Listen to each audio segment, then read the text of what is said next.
Okay, let's switch gears again, this time to the world of cyber warfare. Oh.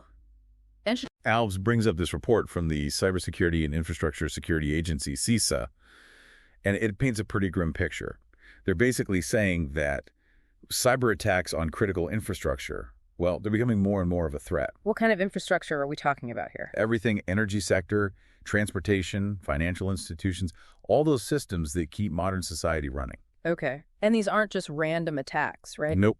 These are coordinated, sophisticated attacks. Huh. Nation-states, sometimes just malicious actors, who knows?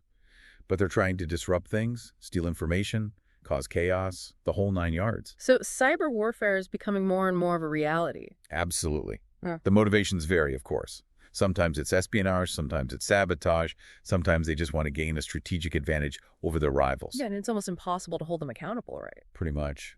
It's tough to even figure out who's behind these attacks.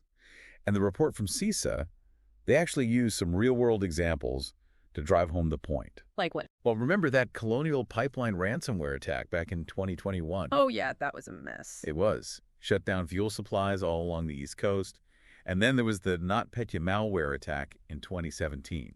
That one caused billions of dollars in damage globally. Those were wake-up calls for sure. They showed how vulnerable we are to these kinds of attacks. It's not just a U.S. problem either. It's global. Exactly. And with the conflict in Ukraine, well, it's only gotten worse. Both sides are using cyber warfare as part of their strategy. So what are they targeting?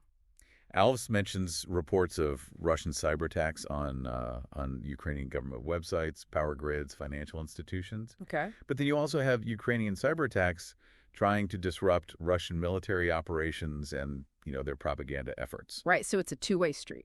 It is. It's blurred the lines between the physical and digital world.